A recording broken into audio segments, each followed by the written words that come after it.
This is Cheryl Gonzalez, and this is Module 5, Reflection of Introduction to Instructional Technology. So let's talk about the favorite websites that I examined in the module. So Atomic Learning, that one was pretty interesting. One of my favorite things that it had, since I teach adult learning, I teach adults in an industrial environment, so I have to really think about what I'm teaching and what can be useful to them immediately after leaving training. And one of the things that we try to teach the millennial generation, well, of all generations actually throughout their time at our company, is soft skills. Soft skills these days, it's kind of like common sense. You know what they say about common sense? It just ain't that common. Well, that goes for soft skills. Some people just really need to learn them.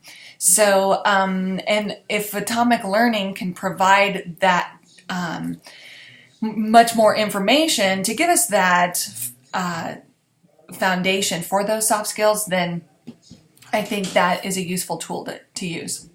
The next one was Education World, and I thought what was really interesting is another way to keep people engaged in the classroom is by using apps, especially for those that are very technology dependent or they've been raised on technology. The apps actually are very useful. So an app review would be neat to utilize so you can find out which apps are beneficial, which ones actually target the learning, which ones have issues, and which ones to avoid altogether. So that was pretty neat, being able to use that resource. Then the last one was my favorite, the Open Academy.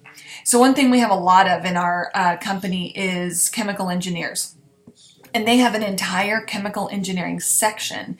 So our engineers, if they need help or if they just want to sit back and learn a little bit on a new topic regarding chemical engineering, then they could access this site and watch a couple of lectures. So I thought that was a really interesting one for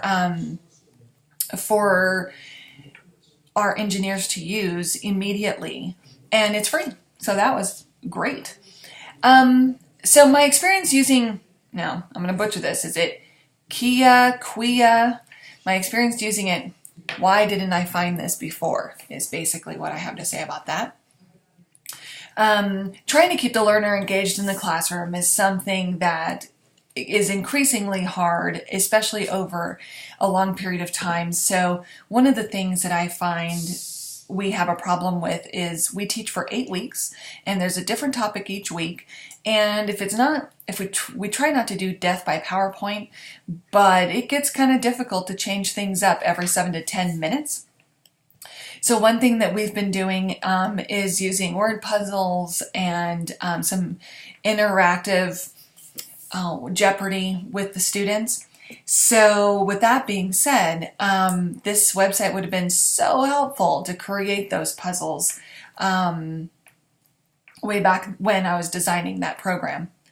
So did I find any resources useful for my future classroom? Oh, absolutely. There were several resources that I found that I could use. And the Open Academy was one. I really enjoyed that.